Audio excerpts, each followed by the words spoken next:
From the driveway, this looks like a simple, single-story barndominium. Low eaves, one row of windows. The kind of house you'd guess has one bedroom, maybe two, and a flat, unremarkable footprint. Then you look up. The roof keeps going and going. A pitch so steep, it doesn't read as a roof anymore. It reads as an entire second story wearing a roof as a disguise.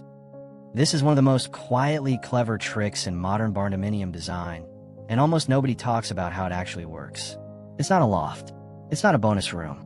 In a lot of these builds, it's a genuine, fully livable second floor, bedrooms, bathrooms, sometimes an entire second living space, hidden entirely inside what your eye reads as just a roof. By the end of this video, you'll know exactly how builders pull this off, why they're doing it on purpose, what it actually costs compared to a home that looks like what it is, and the one framing decision that determines whether the hidden floor feels like a real room or a cramped attic you regret the moment you stand up too fast. Before we get into how this actually works, if you like pulling apart the details other channels skip over, you're exactly who this channel is built for.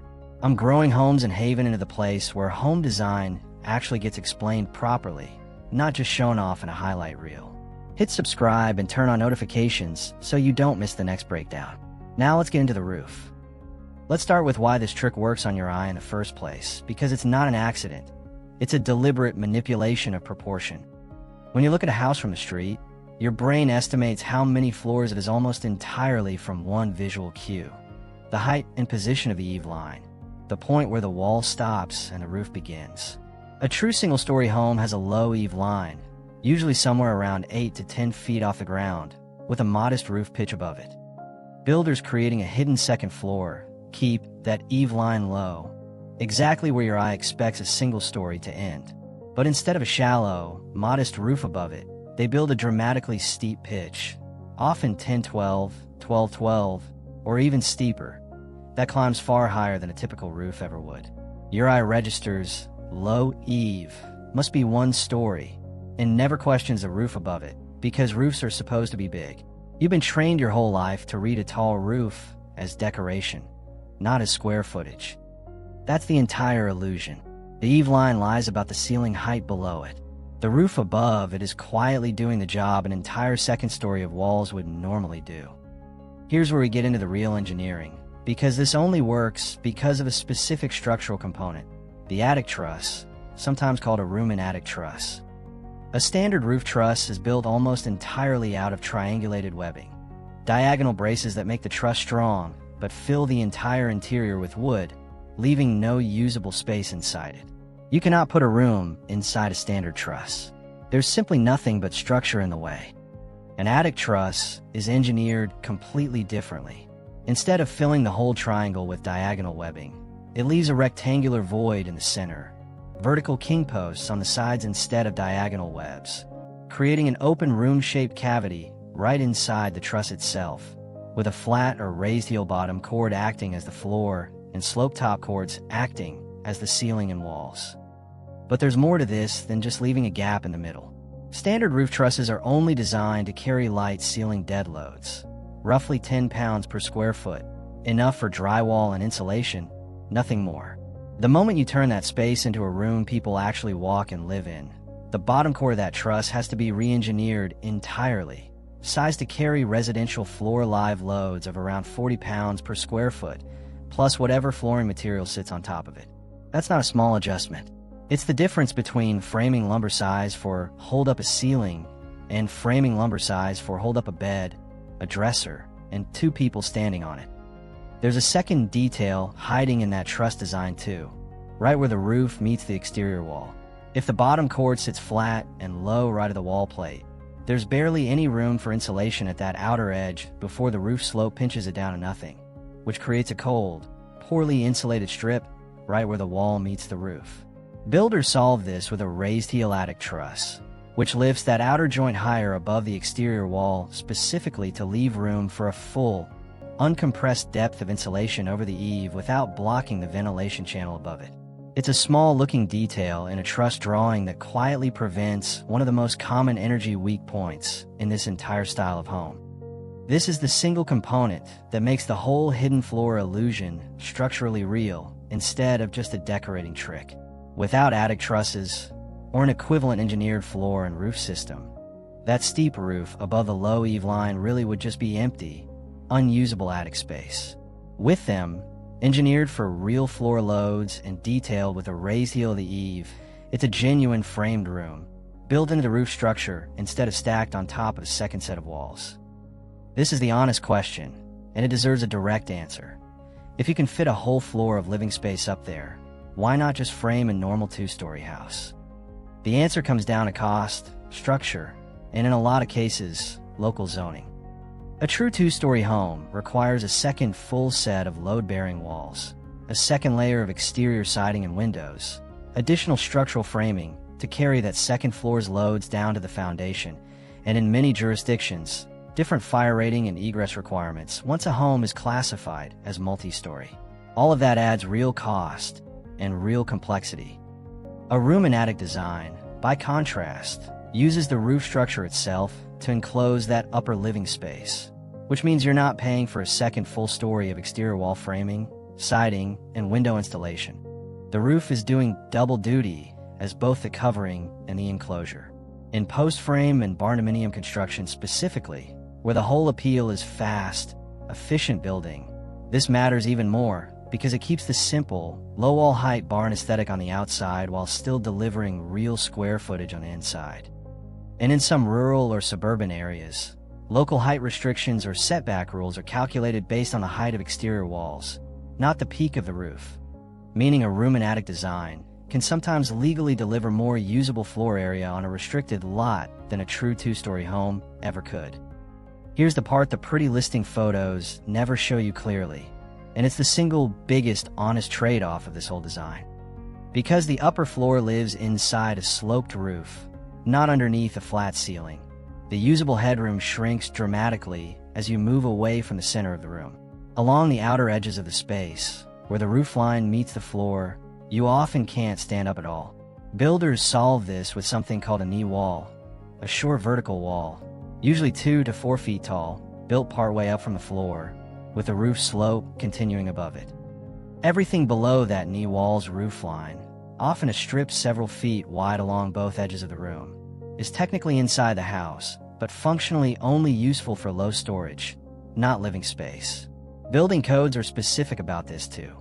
Most codes only count floor area toward a home's official square footage where the ceiling height is 5 feet or higher, and require at least 50% of the room to have a ceiling height of 7 feet or more to count as a legal habitable room at all.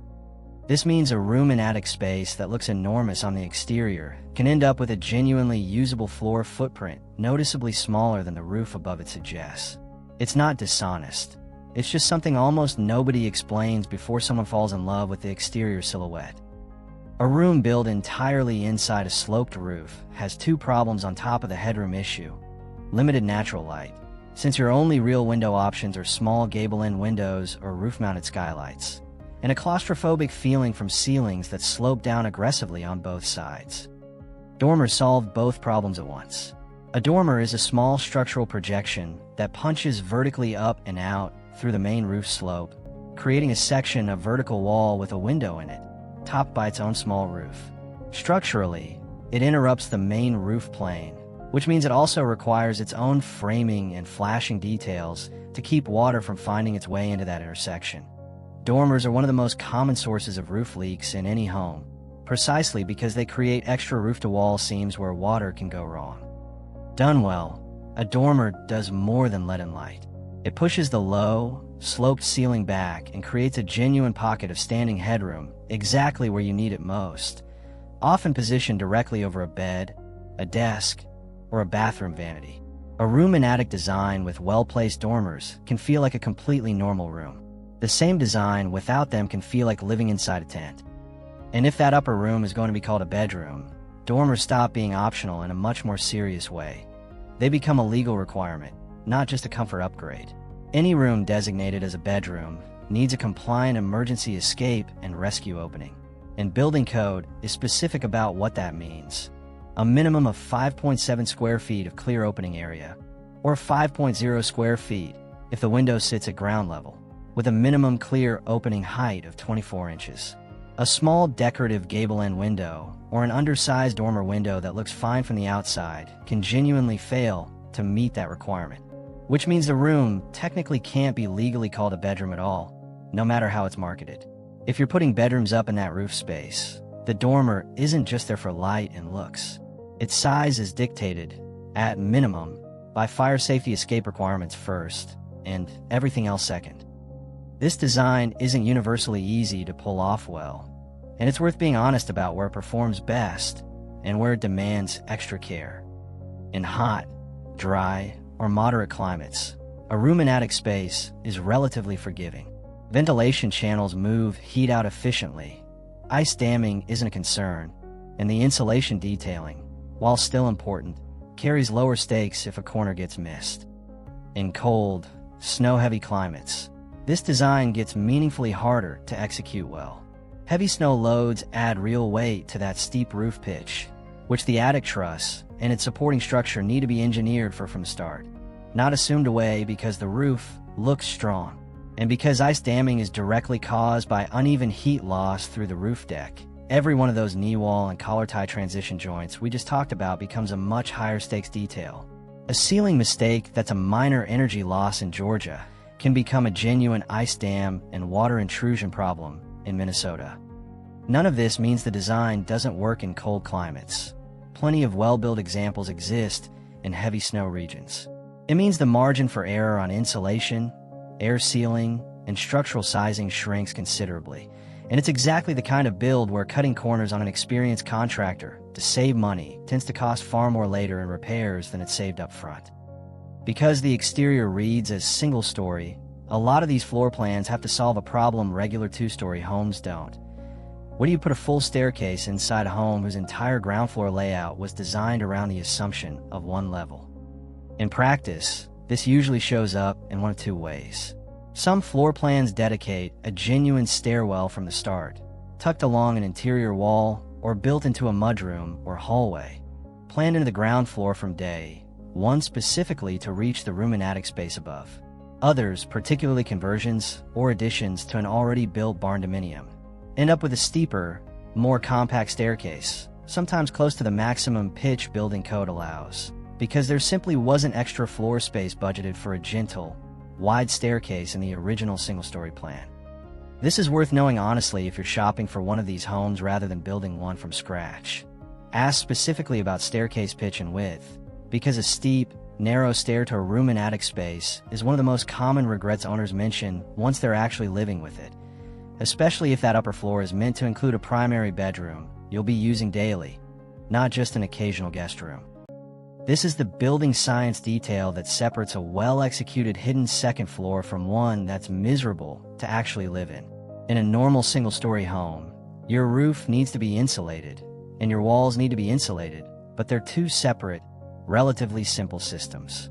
In a room and attic design, the sloped sections of that upper room are simultaneously acting as roof, ceiling, and wall all at once, which means that same assembly has to handle roof-level insulation values, proper ventilation to prevent moisture buildup, and air tightness, all in one continuous plane that's much harder to access and inspect than a standard flat attic. Builders generally handle this one of two ways. The first is a vented assembly, where a continuous air channel runs from the eave to the ridge above the insulation, allowing outside air to flow behind the roof deck and carry moisture away. This requires careful baffles at every rafter bay to keep insulation from blocking that airflow. The second is an unvented or hot roof assembly, where closed-cell spray foam is applied directly against the underside of the roof deck, creating an airtight, insulated barrier with no ventilation channel at all. But honestly, the trickiest part of insulating a room and attic space isn't the slope itself. It's the transition joints where the knee wall meets the sloped ceiling, and where the sloped ceiling meets a flat collar tie ceiling up top. That's three separate planes meeting at two separate corners, and each one needs a continuous, unbroken air barrier carried across it. Behind every knee wall sits a small, unconditioned triangular void, the leftover attic space between the knee wall and the actual roof deck. And if the air ceiling isn't continuous across all three of those planes, warm indoor air finds its way straight into that unconditioned void. In winter, That leaking heat is exactly what melts snow on the roof above it unevenly, which refreezes at the colder eave and builds into an ice dam. In summer, that same gap lets attic heat pour back into the living space. It's one of the most common and most avoidable failure points in this entire style of build, and it's almost entirely a workmanship issue, not a design flaw. Get this wrong, and the consequences aren't subtle. Condensation trapped inside the roof assembly leads to mold and rotting roof sheathing from the inside out, often invisible until the damage is already serious. This is genuinely one of the areas where hiring a contractor experienced specifically in room and attic or post-frame conversions matters more than almost anywhere else in the build. Let's talk honest numbers, in relative terms rather than exact figures, since real costs vary enormously by region, finish level, and labor market. A room and attic barndominium typically costs more than an equivalent single-story barndominium with no usable attic space, because you're paying for attic trusses instead of standard trusses, additional structural engineering for that upper floor's loads, dormers with their associated framing and flashing, a staircase, and the insulation and ventilation detailing the sloped assembly requires.